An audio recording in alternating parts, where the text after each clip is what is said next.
আসসালামু আলাইকুম। আমি ডাক্তার মোহাম্মদ মোস্তাফিজুর রহমান তপু।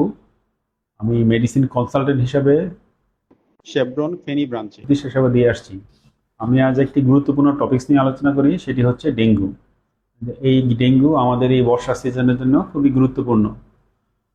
বর্ষাকালে চারদিকে অনেক বৃষ্টিপাত হয়, আমাদের বাড়ির আশেপাশে পড়ে থাকা ডাব বা নারকেলের খোল, পড়ে থাকা পাত্র ইত্যাদিতে পানি জমা হয়।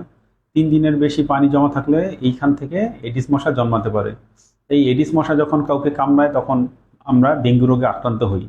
ডেঙ্গু রোগের লক্ষণগুলো হলো অনেক উচ্চমাত্রার জ্বর, শরীর ব্যথা, চোখের আশেপাশে ব্যথা, কোমরে ব্যথা এবং শরীরে নানা লাল এক ধরনের ফুসকুড়ি উঠতে পারে, যেটাকে আমরা রেশ বলে থাকি।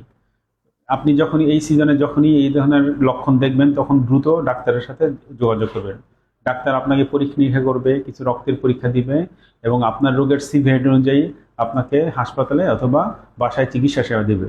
এবং আরেকটা জিনিস মনে রাখবেন, আপনার পরিবারের কেউ যদি ডেঙ্গু রোগে আক্রান্ত হয়, তার মানে হচ্ছে পরিবারের বাকি লোকদেরও ডেঙ্গু রোগে আক্রান্ত হওয়ার সম্ভাবনা আছে।